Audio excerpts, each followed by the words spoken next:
Autorickshaw চালক যারা রয়েছেন তারা কিন্তু বিক্ষোভ করছেন। আমি আরো একবার বলছি, অটোরিকশা চলবে না হলে সরকার কর্ম দিবে, এমন স্লোগানে তারা কিন্তু আজকে আমরা দেখতে পাচ্ছি এই মুহূর্তে মিরপুর 10 যে গোল চত্বর, সেই গোল চত্বরে তারা কিন্তু অবরোধ করে রেখেছে এবং আমরা দেখতে পাচ্ছি সাধারণ পরিবহন, গণপরিবহন সেগুলো কিন্তু আটকে আছে। আপনাদেরকে একটু যদি আমরা দূর থেকে তারা কিন্তু চেষ্টা করি, দেখতে পাচ্ছেন তারা কিন্তু ব্যারিকেড দিয়ে রেখেছে রাস্তা বন্ধে এবং সেটি কিন্তু অটোরিকশা চালক যারা রয়েছেন তারা রয়েছেন এবং এখানে আমরা দেখতে পাচ্ছি তারা একটি ছোট্ট প্লেকার্ডের স্লোগান দিতে রেখে এসেছেন, অটো রিক্সা চলবে না হলে সরকার কর্ম দিবে। তারা কিন্তু বিভিন্ন মোড় অর্থাৎ মিরপুর 10-এর যে মোড়, সেই মোড়ের বিভিন্ন পয়েন্টে তারা কিন্তু অবস্থান নিয়েছেন এবং অবস্থান নিয়ে তারা কিন্তু এই মুহূর্তে আমরা দেখতে পাচ্ছি তাদের যে অবস্থান কর্মসূচি সেটিতে তারা কিন্তু অনড় রয়েছেন এবং কতক্ষণ পর্যন্ত আসলে একটু অব্যাহত থাকবে কিংবা অবস্থান করতে পারবে সেটি এখন সময় বলে দেবে। তবে প্রত্যেকটি পয়েন্ট থেকে যেগুলো গণপরিবহন সেগুলো কিন্তু বন্ধ রয়েছে, অর্থাৎ আটকে দেওয়া হয়েছে গণপরিবহনগুলোকে। আপনারা দেখতে পাচ্ছেন মিরপুর 14 থেকে 13 থেকে আসা যে গণপরিবহন সেটি আটকে আছে। মিরপুর 1 থেকে চলে আসা যে বাস রয়েছে আটকে আছে। ফার্মগেট, শাহবাগ, গুলিস্তান থেকে আগত যে বাসগুলো সেগুলো আটকে আছে।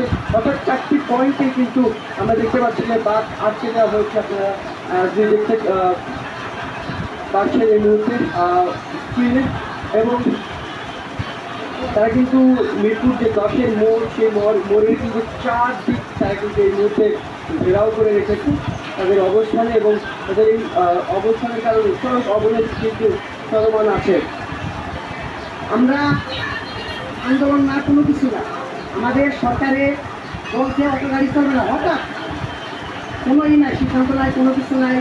আমরা যেভাবে চলছিলাম আল্লাহর রহমতে অনেক শুকরিয়া আল্লাহ গেছে যে আমাদের সরকার চলার ব্যবস্থা করে দিছে। আমাদের এইখানে চোর নাই, শেষ নাই, চিন্তা নাই, তাই নাই, কেউ নাই। কিন্তু কোনো গান্দা খাত সেও কিন্তু হলো মা বাবার কাছ থেকে নিয়ে গান্দা খায় না, নিজের চালাইয়া সঙ্গী করে তারপর তারা গান্দা মাছ খায়, কেউ কোনো বাধা নাই, কোনো থানায় বা কোনো কিছুতে কোনো কমপ্লেন নাই। ওই মা বাপের মাছছে ওদের মাইয়া টাকা দিয়ে খাইছে তা না।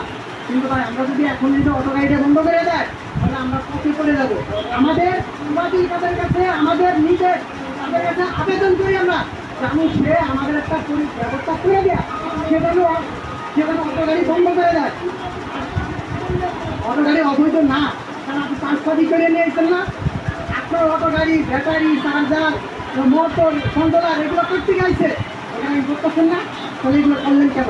আর আজকে আমরা 1,000, 1 লাখ, 4 লাখ টাকা একটা গাড়ি কিনছি, আমাদের পেটে কিন্তু ভাত নাই, কারণ কেউ কোনো মাছ দিয়ে নিজের পকেট থেকে নেবে, একটা সমিতি থেকে নিচ্ছে।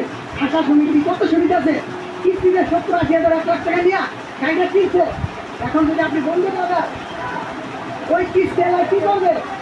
মাথায় বাড়ি দিবে, নাহলে বানায় বাড়ি দিবে, এর সাথে কোনো গতি নাই।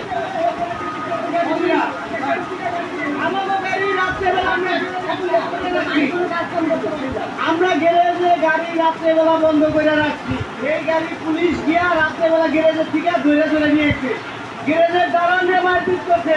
কেন? এটা কোনো আইনে আছে? এটা কোনো আইনে আছে? ঠিক আছে, এই মাল আনছে বাংলাদেশ সরকার যেহেতু অবৈধ ঘোষণা করছে, তাহলে আমাদের কোনো একটা ব্যবস্থা করে দিয়ে এরপরে এরা বন্ধ করে দেব। তারা কেন আগে বন্ধ করে দিব? আমার কথা হলো যে যদি ওয়াজিনকারী সব যদি বন্ধ করে দেয়, আমাদের এটা পরিকল্পনা ব্যবস্থা করে বন্ধ করে আসি টাকা দেয়। আমরা যদি অবৈধ যদি আইন না দিতে চাই না, প্রতি গ্যারেজে গেছে যাইয়া বৈধ নাই এইটা দিই, সেটা দিয়ে দিই, আমরা যা দিচ্ছি তাই দিব।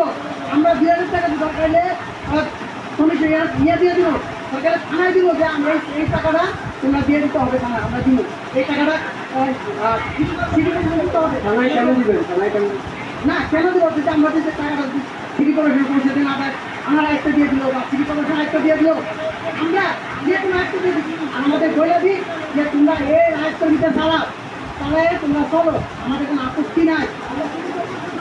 দর্শক শুনছেন আসলে যারা অটোরিকশা চালক রয়েছেন তারা কিন্তু তাদের আপত্তির কথা বলছিলেন, তাদের মিনতির কথা বলছিলেন এবং সে আপত্তি মিনতি শুধুমাত্র সরকার এবং সরকারের যে সাধারণ সম্পাদক তাকে উদ্দেশ্য করে বলছিলেন তারা।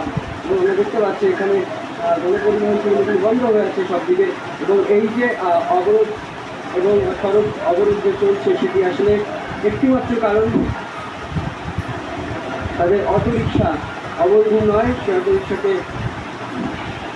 চলতে দেওয়ার সুযোগ দেওয়া হোক, এই একটি কারণে তারা কিন্তু এই অবরোধ কর্মসূচি বন্ধ করছেন। এবং একই সঙ্গে তাদের দাঁড়িয়ে খুব দ্রুত যথাসম্ভব এই দাবি যেন মানা হয় এবং তাদের অটোরিকশা যেন চলতে দেওয়া হয়। দেখতে পাচ্ছেন অনেকে আবার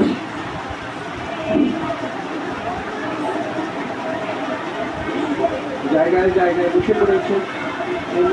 তবে এখনো পর্যন্ত আমরা পুলিশের কোনো অবস্থা দেখতে পাইনি, সেই অবস্থান এখনো পর্যন্ত তারা কোনো বাধা দেয়নি। তারা কিন্তু অবস্থান করছেন, পুলিশ এখানে অবস্থান করছে, তবে এখন পর্যন্ত বাধা কিন্তু দেয়নি।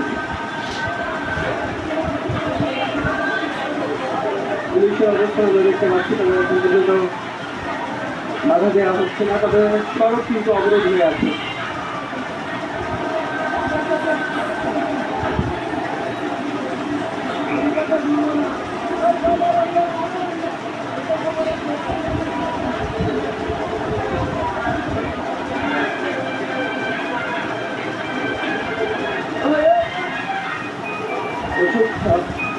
কিছু কিছু গাড়ি যাওয়ার সময় তারা কিন্তু যেটা জরুরি সেটাকে কিন্তু যেতে দিচ্ছেন, তারা নিজেরাই দায়িত্ব নিয়ে। আবার কখনো কখনো কেউ ঢোকার চেষ্টা করলে অপ্রয়োজন তখন কিন্তু তারা আসলে বাধা প্রদান করছে। দেখতে পাচ্ছি শুয়ে পড়েছেন রাস্তায় শুয়ে পড়েছেন।